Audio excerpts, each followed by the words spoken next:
변방의 백성들이 하나님의 은혜로 말미암아 이제 귀환하는 그러한 사건을 우리가 보고 있습니다.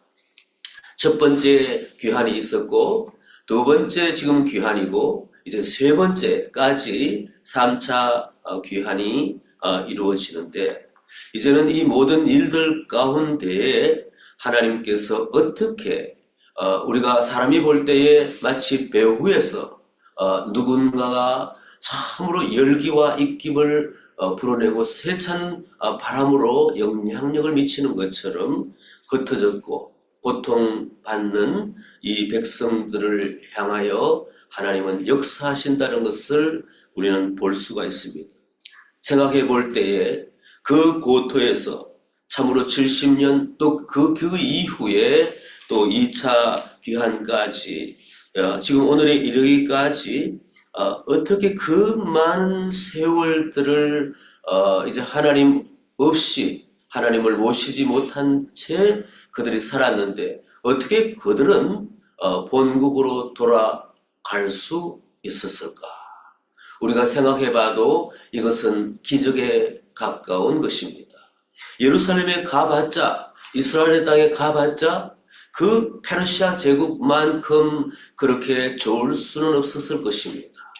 그 바벨론과 부터 시작해서 그들이 포로로 잡혀갔을 때에 그 제국에 갔을 때에 그 제국이 주는 그러한 파워와 그러한 공급받는 것과 또한 타 문화권에서 그들이 발견할 수 있는 다양한 이러한 화려한 문화 가운데에 어쩌면 그들은 빠져들고 그들은 그 속에 마치 이제 그 오리지널 백성들처럼 귀화했을 수도 있을 것입니다.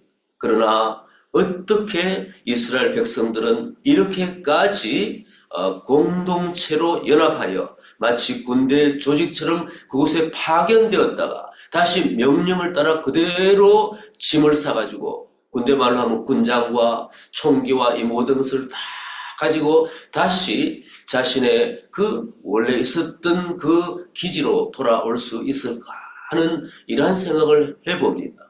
이것은 첫 번째는 우리가 참으로 강조해도 지나치지 않는 것은 하나님의 은혜요, 하나님의 섭리요, 하나님의 능력인 것입니다. 자기 백성을 절대로 포기하지 않으시고 참으로 그곳이 좋다고 머물러 있을 수도 있는 사람들에게 강력한 정신을 부어주셔서 지도자부터 시작하여서 오히려 그 외국에 있을 때에 하나님은 더 정밀하게 그들에게 티칭하시고 사람을 세우시고 그대로 그들의 정신을 하나로 묶으셨다고 우리는 고백하고 싶습니다. 그런데 또한 감사한 것은 우리가 배울 수 있는 것은 비록 참으로 표현할 때에 패역한 백성이다. 우상을 섬겼다, 타락했다, 참으로 하나님 앞에 저주를 받고 심판을 받았다 하여 이렇게 표현할 수가 있겠지만 그 백성들이 어떻게 그렇게 감옥살이와 같은 그곳에서 하나님께서 참으로 버리시다시피 한 그곳에서 그들은 정신만은 살아 있을 수 있었을까요? 아무튼 이 모든 부분이 저희들에게 참으로 교훈을 주고 있습니다. 두 번째 단락입니다. 레위인의 소집입니다. 제가 이 단락은 계속 읽으면서 한번 보겠습니다. 내가 무리를 15절에 있는 말씀입니다. 내가 무리를 아하와로 흐르는 강가에 모으고 거기서 3일 동안 장막에 머물며 백성과 제사장들을 살핀 즉 그 중에 레위 자손이 한 사람도 없는지라. 이에 모든 족장 곧 엘리에셀과 아리엘과 스마야와 엘리단과 아립과 엘라단과 나단과 스가랴와 머술람을 부르고 또 명철한 사람 요일과 엘라단을 불러 가시바 지방으로 보내어 그곳 족상 이또에게 나아가게 하고 이또와 그의 형제 곧 가시바 지방에 사는 너디님 사람들에게 할 말을 일러주고 우리 하나님의 성전을 위하여 섬길 자를 데리고 오라 하였더니 17절까지 읽었습니다. 15절에 백성과 제사장들을 살핀 적 그 중에 레위 사람이 한 사람도 없었더라. 이렇게 그들은 발견하지 못했다는 것입니다. 왜 그렇게 했습니까? 성전 예배가 사라졌기 때문에 그 사람이 레위 사람인지 뭔지 호구조사가 안 될 수도 있고, 그리고 내가 레위 사람이요 하고 말하지 아니했을 수도 있습니다. 그 땅에 참으로 흩어진 70년 그 후에 또 지나가서 2차 귀환은 또 80년이 흘렀다고 역사는 기록하고 있습니다. 그런 가운데 구심점이 없었을 때, 참으로 오늘날처럼 이 예배가 없고 제대로 된, 그 다음에 모일 수 있는 그러한 성전이 없고, 이렇게 했을 때에 사람들은 흩어질 수 있다는 것입니다.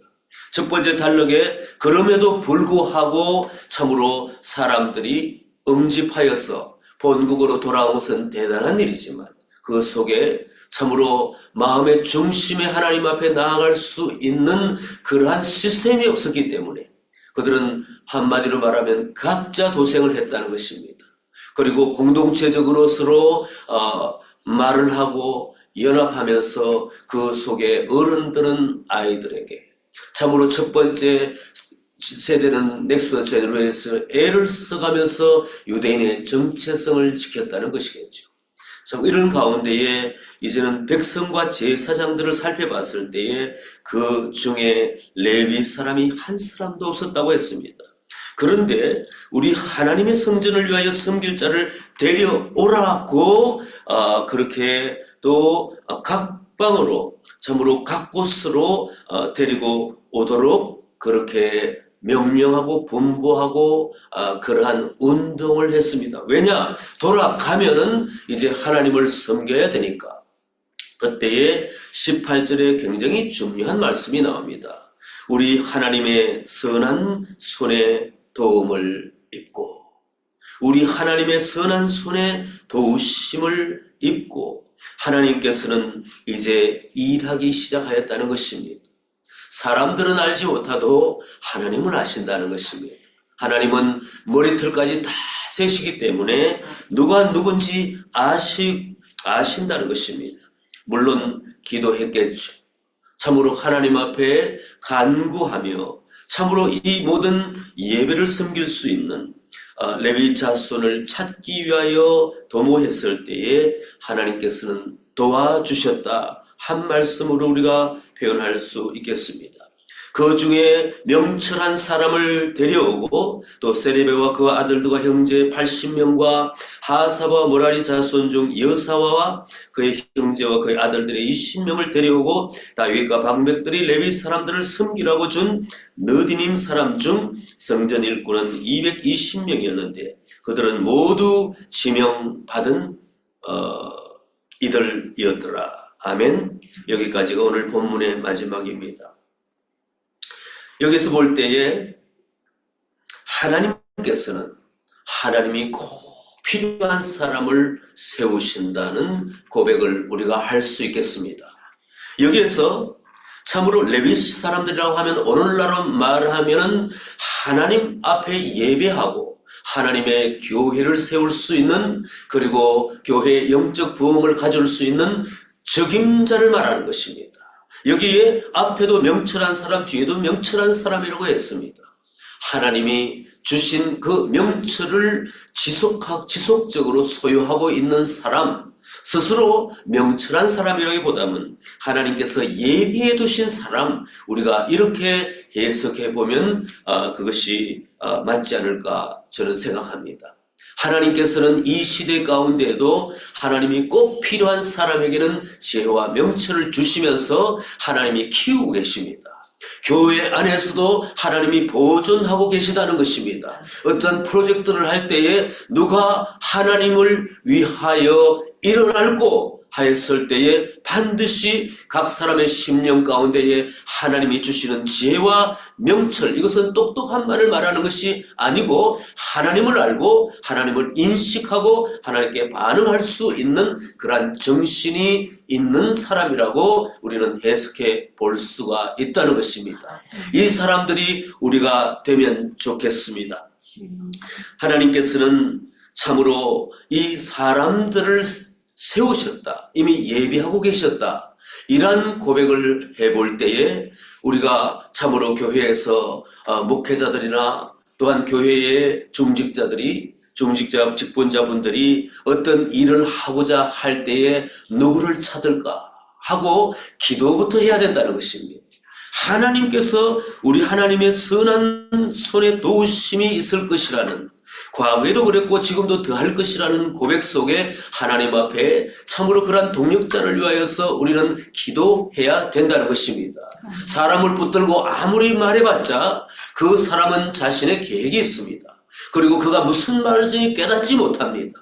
오늘 이 평강교회의 영적인 부흥을 위하여서 어떠한 일들을 위해서 동력하자고 사람에게 먼저 말하면 안 되겠습니다.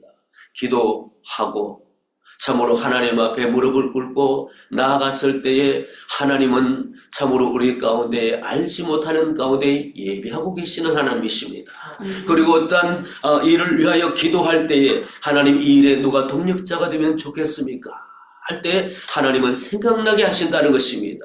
그 사람의 이름을 계속해서 생각나게 하시고 그럴 때에 우리가 조심스럽게 다가가서 참으로 물어보면 그 사람은 반신반의할 수 있습니다. 내가 이렇게 해서 하나님 앞에 함께 동역을 할까? 하나님 앞에 함께 일 가운데 내가 주여 내가 여기 있나이다고 하면서 내가 손을 들고 함께 할 수 있을까? 그럴 때에 기도해 보시라고. 함께 기도하자고. 이게 말씀을 가지고 우리가 사람을 세우고 뽑는 데에 적용할 수 있을 것으로 믿습니다. 참으로 가롯 유다 대신에 마띠아가 정해졌습니다. 그들은 안타까운 마음이었습니다. 공동체가 무너졌습니다. 가롯 유다가 예수님을 배반하고 사도 중에 빠져버렸습니다. 참으로 영적인 하나님의 부르심, 예수님의 부르심의 결속이 참으로 이가 빠진 것처럼 달아났다는 것입니다. 그때 그들은 무엇을 했습니까? 기도했습니다. 제비부터 먼저 뽑지 않았습니다. 그러므로 기도할 때에 하나님께서는 이제 한 사람을 세우셨습니다.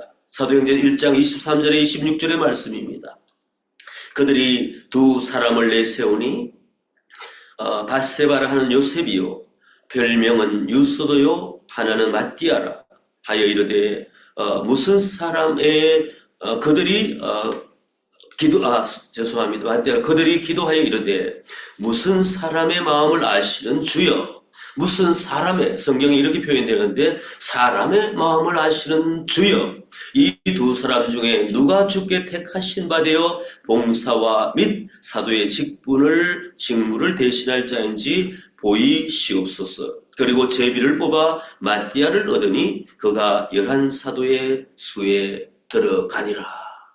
첫 번째 메시지는 하나님은 반드시 하나님이 쓰시고자 하는 사람을 이미 예비해 놓고 계신다는 것이 이 말씀 중에 우리가 발견할 수 있는 것이므로 하나님께 감사하고 사람들과 동역하고 교회 일을 할 때에 하나님을 의지하고 하나님 그분을 신뢰하며 계속적으로 기도해야 될 줄 믿습니다.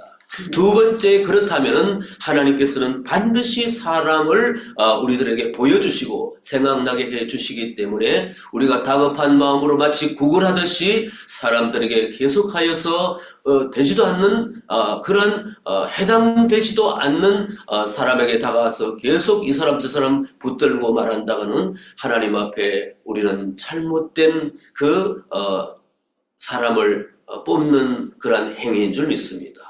오늘 이 말씀 참으로 저는 중심된 말씀을 우리 하나님의 선한 손의 도우심이라고 발견하였습니다. 오늘 이 내용뿐만 아니라 이러한 일들뿐만 아니라 우리의 모든 많은 다반사의 일들 가운데 우리가 결정하고 우리가 모든 것들을 수행할 때에 우리가 하나님 앞에 참으로 하나님의 선한 손의 도우심을 구하는, 그리고 사랑하는 우리 모든 백성들에게는 반드시 하나님은 계획이 계시고 또 하나님께서는 미리 참으로 하나님께서 의중에 가지신 어떤 뜻이 다 계시면서 우리에게 보여주신다는 그 사실을 기억하고 참으로 하나님 앞에 평안하고 어떤 일이 있을 때 다급하게 흔들리고 조급하게 생각하지 말고 오직 주를 의지하여 붙들어 나아가기를 바랍니다. 우리가 계속적으로 연속적으로 기도할 때도 하나님은 이미 이 기도회를 계획하셨습니다. 그리고 이 기도회 중에 하나님께서는 우리에게 무엇이 필요하신지 알고 계십니다.